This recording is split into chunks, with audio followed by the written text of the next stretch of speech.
What if I told you a powerful way to improve your health, extend your life, and supercharge your performance could be found in a sauna? Cultures have used heat to promote healing and relaxation for centuries. Now, modern science is validating the health benefits are real. Research shows that regular sauna use can drastically reduce your risk of developing Alzheimer's and cardiovascular disease and cut your chances of suffering a stroke by more than 50%. Sauna isn't just about luxury, it's an opportunity to transform your health. Whether your goal is to recover from a workout, reduce stress, or boost your VO2 max, in this episode, I'll teach you how to harness the power of heat through proven practices. I'll go into the differences between infrared versus dry sauna and help you develop a routine that will fit your life. So let's unlock the power of sauna together. Before we get started, can you do me a huge favor and hit the subscribe button? It's completely free and helps us bring you more episodes of Science and Soul. Now on with the episode. Today, we are diving into the transformative world of thermotherapy, aka, or otherwise known as, heat therapy. This is one of my favorite topics. I'm going to specifically talk about the use of dry sauna and infrared sauna and how they can enhance your health and longevity and overall well-being. Sauna bathing is definitely not a new concept. So for centuries, cultures around the world have harnessed the power of heat to promote healing and relaxation, as well as community. But in recent decades, there has been an abundance of scientific research that has begun to uncover the profound benefits, cardiovascular, metabolic, cognitive, of regular sauna use. And I'm going to go into all of these data. One of the most compelling studies comes from Finland, and I'm sorry to all the Finnish folks, I'm going to butcher this, but Kaupio ischemic heart disease risk factor study. This long-term study followed over 2,300 middle-aged men and found that those who used a sauna 2 to 3 times per week had 27% lower risk of dying from cardiovascular disease compared to those who used it 1 time per week. And just want to let you know, I'm going to go through all the protocols so you know exactly the frequency, temperature, dose, everything that you need to know in order to reap all the benefits that I'm going to be outlining here over the course of the next few minutes. The other piece to the study that was also quite striking is that the men who used the sauna 4 to 7 times per week had a 50% reduced risk of cardiovascular mortality. This is massive. And then these benefits don't just stop at heart health. We also see that frequent sauna users also experienced a 40% reduction in all-cause mortality, a 66% lower risk of developing dementia, and a 65% reduced risk of Alzheimer's disease. So these are incredible cardiovascular benefits. In addition to cardiovascular, there's also cognitive benefits. So there was a 15-year follow-up study involving 1,628 men and women aged 53 to 74 and found that those taking a sauna, again, 4 to 7 times, seems to be the sweet spot, per week, were 61% less likely to suffer a stroke than those taking a sauna just once a week. So the benefits of sauna just kind of keep going. We've also seen that regular sauna use might improve mental health as well. A study published in the International Journal of Circumpolar Health found that participants who used the sauna reported less pain, lower levels of anxiety, greater levels of happiness, better sleep, and fewer diagnoses of hypertension. Sauna bathing has also been shown to enhance physical performance and recovery. And I think this is one of the more talked about or well-documented kind of areas in terms of the sauna research, but it's nonetheless, I think, really exciting because I don't know that everyone is really leveraging it in this way. But what we see from post-workout sauna sessions is that it actually is linked to improved recovery, relaxation, as well as cardiovascular health. A study published in the Biology of Sport examined the effects of infrared sauna specifically on neuromuscular recovery after resistance training. And these findings showed that participants who engaged in a 20-minute infrared sauna session post-exercise experienced improved recovery of explosive strength capacities and decreased muscle soreness one day after training. These data suggest that infrared saunas may facilitate faster muscle recovery following intense workouts. There's also evidence to suggest that incorporating sauna sessions after cardiovascular exercise can amplify health benefits beyond exercise alone. And this is kind of, I think, a pretty exciting area where you can get some significant amplification from your exercise by just simply stacking sauna on top. And this was a randomized control trial, an RCT, conducted by researchers at the University of Jyväskylä in Finland. Once again, the Finnish are doing a lot of this sauna research, and they found that combining regular exercise with post-exercise sauna bathing led to greater improvements in cardiovascular health markers compared to exercise alone. So just to be clear, what this is you're stacking a sauna session on top of your cardiovascular exercise. So you go out for a run, you come back to your home or to a facility that has a sauna, and you hop in the sauna for 20 minutes. And what they saw is that when you kind of when you combine these modalities, you get over and above benefits if you were just to do exercise alone. When you think about the implications here, there's really kind of this post-exercise window of opportunity where the body is more receptive to an intervention like heat therapy. And what this is really doing is enhancing the signaling, okay, as well as other cardiovascular adaptations. So I think what these data tell us very clearly is that, sauna has an incredible opportunity to improve our cardiovascular functioning and in quite a profound way and reduce the reduce disease risk and also enhance performance, which is kind of exciting. I'm going to talk about the difference between dry and infrared sauna. So I post a lot about my love of sauna, and as a result, I get many questions about the differences between a dry sauna and infrared sauna. And when I post, I'm often in my infrared sauna, which is what I have at home. That said, I love dry sauna, and many of my friends have dry sauna. So I kind of toggle back and forth between dry and infrared. They're both great. They kind of have subtle differences, which I'm going to explain. Dry saunas heat the air around you to high temperatures, typically around kind of 174 to 200-ish. All right. And what this does is create a really intense environment that is going to make you sweat a lot. It's also going to, obviously stimulate the cardiovascular system as well.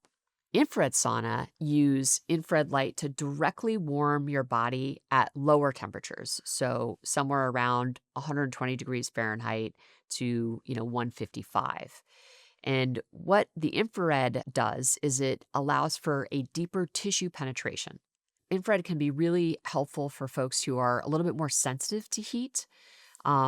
So an infrared can be perhaps just a more tolerable experience. And you can go for a longer session as well. Whereas a dry sauna at these really high temperatures, you might only be able to go for 15 minutes or so.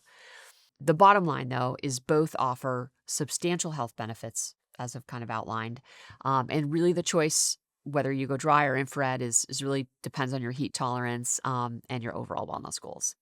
So just wanted to make sure that people are clear on, the kind of health benefits of dry sauna versus infrared sauna, because they're both kind of doing very similar things. But based on the data, we know that dry sauna in particular has outsized effects on cardiovascular health. Regular use has been linked to improved heart health, reductions in blood pressure, as well as kind of reductions in arterial stiffness. So those are some, you kind of take those data to the bank that dry sauna is going to help all those areas. The other thing that I think is important to note is detoxification. So the profuse sweating that is going to happen will help eliminate a lot of the toxins that we're exposed to throughout the day, plastics from drinking or, different lotions, all sorts of things that we're exposing to ourselves. Daily cleaning supplies, obviously highly recommend kind of looking at all of those items and making sure that you're eliminating those toxins. But there's no question that the sauna use and this profuse sweating is going to help eliminate some of these toxins. And this obviously is, going to be eliminated through your skin. Worth noting, dry sauna is going to be massively helpful for that, alleviating muscle tension and reducing joint stiffness. The other benefit that I didn't touch on, but respiratory relief. So dry heat can actually help open airways and provide some relief for conditions like asthma. This is not as well studied, but there are there's a lot of anecdotal evidence that there's quite a bit of respiratory relief from dry heat. So also something to just kind of keep in mind. And then skin health. I think for folks who have gone into a sauna, you'll kind of notice when you come out, you're kind of like glowing, and obviously you're probably rosy because you've been sweating. But it definitely is going to help cleanse the pores and could potentially help improve skin clarity. Both my teenagers are all over the sauna for this reason. All right, so now getting into infrared sauna. In terms of physiological effects, we get this, deep tissue penetration, which I described already, but I think it's worth kind of saying again, is that what's cool about infrared is that they're penetrating deeper into the skin, which might actually provide more effective muscle and joint pain relief. I think the jury is still out on this. More data need to be collected, but for some folks, and again, this is something to experiment with, and you can do your own little kind of test to see, which modality, dry or infrared, is maybe more impactful on relieving joint pain, for example, or whatever it is that you're trying to solve using the sauna. So you can kind of run these mini experiments. So looking at some of the research specifically done with infrared sauna, there appears to be some unique effects of this type of heat on insulin sensitivity and glucose regulation. What the research has shown is that regular use of infrared sauna specifically has been shown to improve insulin sensitivity, which is basically allows, when you're more insulin sensitive, your body is able to utilize glucose more effectively. And this improvement in insulin function leads to better blood sugar control, which is a super important factor in managing conditions like type 2 diabetes. One of the other known benefits to infrared sauna is that it improves mitochondrial function, as well as I just mentioned, metabolic health by increasing insulin sensitivity. And what's happening with infrared light is it's kind of penetrating deeper into the body compared to the ambient heat of dry saunas. So it's directly stimulating mitochondrial activity, which then improves mitochondrial function. So I think all in all, these metabolic benefits are really exciting. And I don't want you to kind of come away from this thinking that, sauna is going to help you lose weight necessarily. But clearly these data show that it absolutely supports your weight management in that, if we see by use of sauna, we see improvements in your insulin sensitivity, that is a very important aspect of being able to effectively manage your weight. The more insulin resistant you are, okay, the more difficult it is for your body to utilize glucose, right? So it's about kind of stacking these things that we know are good for us, right? And I think sauna in particular, it's relatively low barrier to entry, right? In that, like, you don't need any special skills to do it, whereas exercise can maybe feel a little intimidating, right? But getting in a sauna, and experiencing, that heat is generally relatively relaxing and enjoyable for most people. And to be able to get some of these metabolic and cardiovascular benefits and cognitive benefits is, I think, worth our time to investigate this as a modality to incorporate into our lives. So really, when you're trying to figure out, okay, which sauna do I choose? I think the dry sauna is ideal for people who just prefer a traditional sauna experience and really want those higher temperatures. And, I think for a lot of people, it's all about the sweat. So I think they gauge the experience based on how much they're sweating. Dry sauna, you'll start sweating probably within 5 minutes. So if you're short on time and you want to have a more efficient experience, dry sauna actually might be better for you. With the kind of profuse sweating, there might be amplified detoxification benefits to a dry sauna over an infrared sauna. Again, you can get that deep sweat by just staying in an infrared sauna longer. But again, if time is an issue and you want to be as efficient as possible, dry sauna might be the path if you're really looking for those detox benefits. Infrared, on the other hand, again, suitable for people who are really looking for that deeper tissue penetration at lower temperatures. So both dry sauna and infrared sauna are going to offer unique health benefits. And I think the choice between them should definitely be based on your individual health goals, your comfort preferences, and also any underlying health conditions you might have. Now I'm going to get into the optimal protocols for infrared and dry sauna. But before I do that, I really wanted to acknowledge the significant contributions of people like Dr. Andrew Huberman, Dr. Rhonda Patrick, Tim Ferriss, and Ben Greenfield. They have done incredible work to socialize and educate us on the benefits, and frankly, have very much inspired me as a scientist to stand up research so I can better understand these modalities and their impact on our physiological and psychological functioning. So very grateful for their contributions, kind of collating and evangelizing the research. And some of the protocols I'm going to talk about really build on the work that they've done. So I just wanted to acknowledge that. So part of the protocol is ensuring that you're properly hydrated. So before I kind of take you through exactly how to think about infrared and dry sauna and what those protocols should be, I'm going to take you through how to optimally prep for sauna experience, not just during and after, but before as well. And I think this is really important because during a sauna session, your body is going to lose not only water, but also a lot of essential electrolytes like sodium, potassium, and magnesium, right, through your sweat. So these electrolytes are super important for muscle function, nerve signaling, and fluid balance. So you want to make sure that you're just staying ahead of the hydration and prevent dehydration, because there are some pretty nasty symptoms that can come with being dehydrated, right? And everyone's probably experienced this at some point in their lives where they feel dizzy, fatigued, you get muscle cramps, right?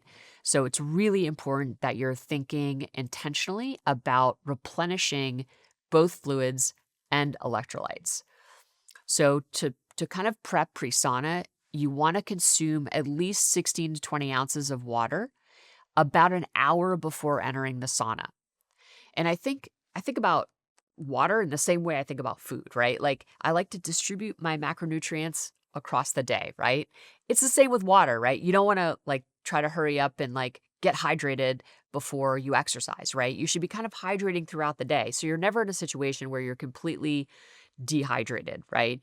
And especially on the days where you might be exercising and engaging in sauna, you want to make sure that you are properly hydrated. So drinking throughout the day and maybe incorporating some electrolytes. So you can do like a coconut water or, like you can use an element packet, which has magnesium and potassium and sodium. So everything that you would need to just preemptively balance your electrolyte levels prior to getting into the sauna. And then during the sauna session, you definitely want to be taking on board water, especially if it's extended or really intense from a heat perspective. You just want to be sipping small amounts of water as you're sweating so you can stay hydrated. So after your sauna session, you absolutely want to rehydrate, especially if you didn't drink a lot during the session. So you want to have, anywhere from 20 to 30 ounces of water pretty much immediately after your session. And just go until you don't feel thirsty anymore. You don't need to overhydrate per se, but you just want to make sure that you're in a situation where, when you go to the bathroom, your, pee is like a light yellow, pale yellow. You definitely don't want it to, if it's dark, your pee is dark, that's a sign that you are absolutely underhydrated. You need to get water on board ASAP. So now getting into the protocols. I'm basically going to take you through the protocols that are going to specifically address various aspects of health, longevity, or performance. Okay. So the protocol for really improving cardiovascular health and longevity, duration is going to be anywhere from 5 to 20 minutes per session. So 5 to 20 minutes per session. Frequency, anywhere from 2 to 3 times per week. Now, we have seen in some of those data, the Finnish study, for example, says 4 to 7 times per week. All right. And they saw no benefit at one time. So, while frequency, I think that there is some leeway here, but if we're leaning on the literature, I would say probably 4 times per week is the sweet spot for maximum benefit.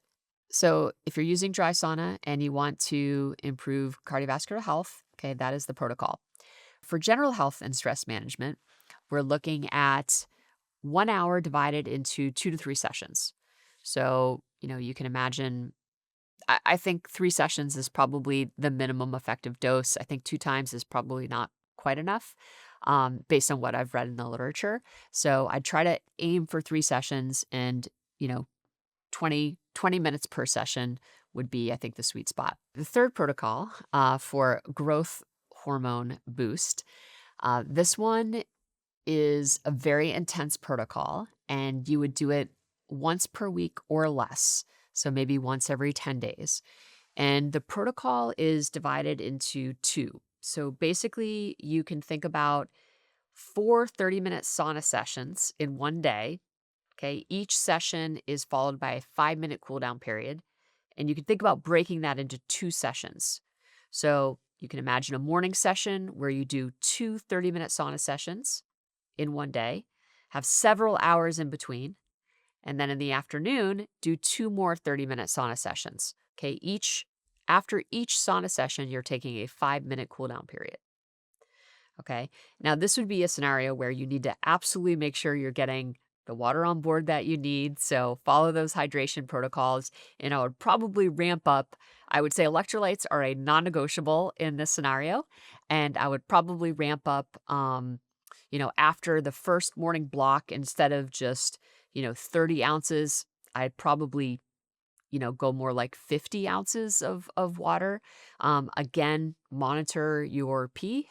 Make sure that you're peeing, and that's because you don't want to be in a situation where you're not peeing at all. That means you're probably dehydrated. So you want to make sure that you're peeing, and that your pee is kind of that pale yellow. So that's just something that you absolutely want to monitor with this kind of protocol. And the other condition that's important to note is that you want to perform this in a semi-fasted state. Okay, so you want to make sure that you are leaving a 2 to 3 hour buffer between your last calorie and when you intend to engage the protocol. One of the reasons why you want to do that is you want to allow all of the resources. Digestion can be kind of effortful, right? So we want to be able to allow the body to be in a completely rested state metabolically, so we can so the protocol can have its biggest effect. So there are a lot of benefits from this protocol. Again, it's pretty intensive, but what we see from the data is that it can increase growth hormone levels up to 16-fold. And what this does is it supports muscle growth, fat metabolism, as well as tissue repair. So, I think anyone can benefit from this protocol, frankly, but I think, individuals who are really focused on muscle recovery, or have an injury that they're trying to recover from, are engaging in really hard training, basically this is a natural way to increase growth hormone release, right? And really help, I think, amplify, the muscle recovery, and and the recovery after hard training. And again, if you have an injury, this could be a way to, to kind of accelerate recovery potentially. I want to talk to you about our sponsor, Whoop, because we've just launched something that is going to shift how we all understand aging. It's part of the new 5.0 and MG, and it's called HealthSpan. It gives you a real, measurable view of how quickly or slowly your body is aging. not in theory, but through data that connects directly to your daily behaviors. What's been the most compelling for me is how responsive the metric is. My biological age is currently tracking more than a decade below my chronological age. I can see almost in real time what is contributing to that. Things like sleep consistency, my VO2 max, time in various zones, strength training minutes. When those are dialed in, my number slows. And when they're off, it accelerates. It's that sensitive. We built HealthSpan into the 5.0 to give people a clear view of what's really impacting their long-term health. Because once you can see it, you can change it. If you want to try HealthSpan, visit join.whoop.com/science where you can get 1 month for free. You know those very rare products that quietly become essential to you? At first, you don't even realize you need them, but then you start using them and realize just how much they're actually doing. Well, this has happened to me recently with my sponsor, Bon Charge, and their red light face mask. I've been using it consistently for the past 5 months, and the difference is so real. My skin genuinely looks brighter and it feels more elastic, and I've noticed an improvement in my overall skin tone and appearance, especially on days when I'm coming off heavy travel or short sleep. This mask uses red and near-infrared light to stimulate collagen and cellular repair. I only wear it for 10 to 15 minutes, but that is plenty to give me all the benefits. Because it's hands-free, I can wear it while I'm working or reading, even if I'm prepping for the following day. For me, this mask has become a ritual that signals that it's time to wind down and recover.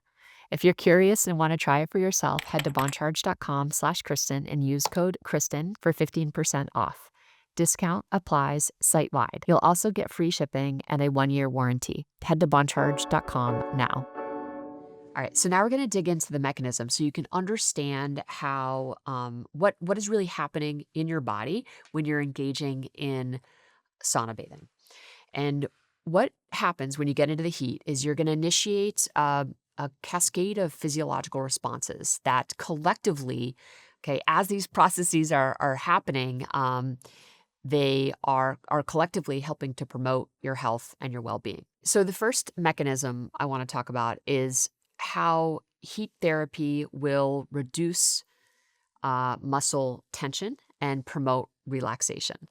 So what happens when you get into the heat is it's going to elevate the temperature of your tissues, right? And that's what really leads to this relaxation of the muscles and can decrease feelings of stiffness. In fact, one of the best things that you can do when you're in sauna is lightly stretch, because you're going to almost like naturally probably end up stretching because your muscles feel so good and you feel relaxed and you kind of naturally get into a stretch. And what makes stretching so impactful when you're in the sauna is partly due to the reduction in the excitability of the muscle spindle fibers. And these are sensory receptors that detect changes in muscle length.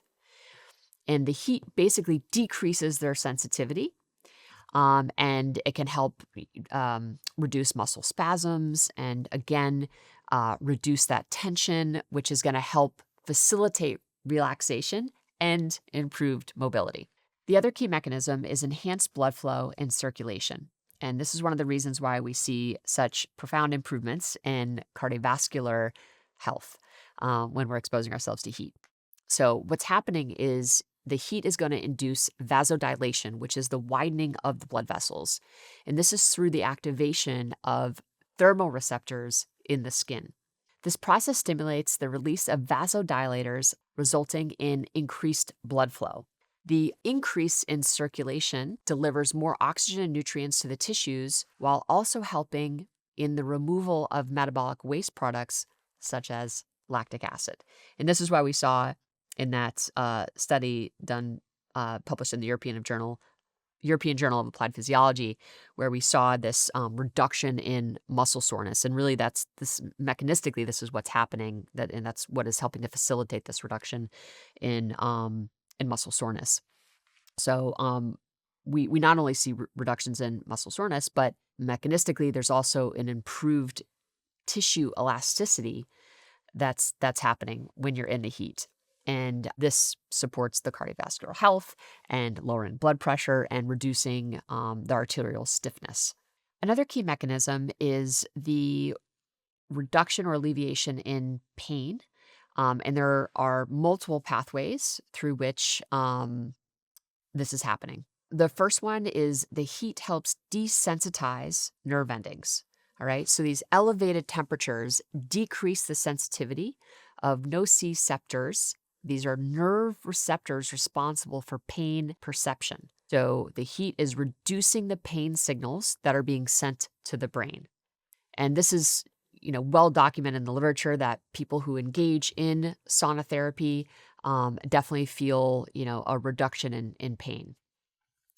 The other kind of pathway is what's called the gate control theory. And this theory suggests that non-painful stimuli, such as heat, inhibit the transmission of pain signals in the spinal cord by closing the gate to pain. And so heat activates thermoreceptors that stimulate inhibitory interneurons, effectively blocking the passage of pain signals to the brain. The third and final kind of pathway is endorphin release. And exposure to heat stimulates the release of endorphins, which is the body's natural pain-relieving chemicals. And this contributes to a sense of well-being and further pain reduction. So all of kind of those self-reports of, feeling really good after the sauna, any one of these three kind of pathways could be contributing to that. So, overall, as you can see, heat through sauna bathing is going to engage, multiple physiological systems, and it's going to help improve muscle relaxation, circulation, pain relief, and again, enhance flexibility. So I think what's important to just note is that these interconnected mechanisms really are what underscore the profound health benefits of regular heat therapy. And we see this in the data, right? Regular, you need to make sure that you're incorporating it a few times a week to really get the benefits. So we've dug into sauna. What happens when we take it a step further and combine it with cold? Well, this is a modality known as contrast therapy, which involves alternating between hot and cold exposure. In a previous episode, I went into detail around cold water immersion and the benefits and the protocols, how to think about it, how to use it. But basically what contrast therapy does is this kind of toggling between hot and cold, is it harnesses the body's natural responses to temperature changes, which again lead to a whole host of both physiological and psychological benefits. So just as a quick reminder, so when you're immersing yourself in heat, your blood vessels are dilating, vasodilation. This expansion is going to increase blood flow and deliver oxygens and essential nutrients to the muscles and tissues, while also helping to remove the metabolic waste, products like lactic acid. When you follow this with cold exposure, which is going to cause kind of acute vasoconstriction where the blood vessels are narrowing, this is actually what can help reduce inflammation and swelling. So this rapid kind of, altering between these two states creates an effect called vascular pumping. And this effect is really what enhances the circulation and accelerates the body's natural healing processes. So beyond just physical recovery, contrast therapy is going to impact your nervous system as well. So you might remember in a previous episode, I talk about how cold exposure stimulates the sympathetic nervous system, right? That it's activating the body's fight or flight response, while the heat exposure is going to engage the parasympathetic nervous system, right? Which is going to promote the relaxation and recovery. So this balance leads to kind of a reduction in stress levels. It's going to improve mood. And it has also been shown to improve the quality of your sleep, so the depth of your sleep. And lots of folks are using this. So, athletes have been using contrast therapy for years and years, but now we see kind of the general population starting to utilize this technique to, enhance all the things that we've talked about, the cardiovascular health, the metabolic health, the, cognitive functioning, muscle soreness, right? expediting recovery after intense workouts. Like all of these things are going to, all of these benefits are going to, come from engaging in contrast therapy. All right. So, what is the contrast therapy protocol? So, this is evidence based. This is what you do at home. That said, you can, go to one of those pop-ups where they have hot and cold. And what's really cool about some of these facilities is that they have people who can help facilitate the session. So guides who have experience in hot and cold. And so if you're a first timer, you don't have to go it alone. You can get someone to kind of take you through some of these kind of protocols so you can get familiar with it.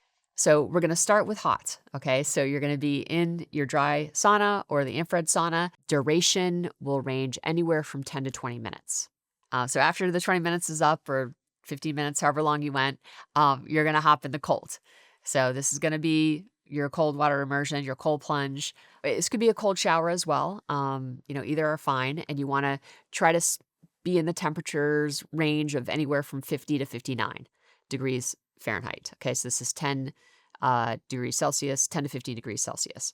And you want to be in the water for anywhere from 1 minute to 3 minutes. And I think, if you're new to this, start with shorter durations. Or if, maybe the cold is a little bit more startling to you, you can maybe go a little bit longer on the sauna, shorter on the cold, or vice versa. But I think the key is to kind of gradually increase it based on your comfort levels. And essentially, you just want to repeat that cycle 2 to 3 times. Hot, 20 minutes, cold, 3 minutes, hot, 20 minutes, 3 minutes, 20 minutes, 3 minutes. Okay, so anywhere 2 to 3 times. And that's contrast therapy. And you want to make sure that you're allowing a little bit of rest between. So maybe just a minute, 30 seconds to a minute is plenty of time to kind of stabilize between the transitions. I would just go with what's comfortable to you. I mean, at this point, like I don't really take really any time in between. I just kind of go back and forth. But some folks absolutely benefit from just taking, 30 seconds to a minute, even up to 2 minutes to, just kind of get their bearings before they re-engage, either the heat or the cold, depending on where you're at in your cycle.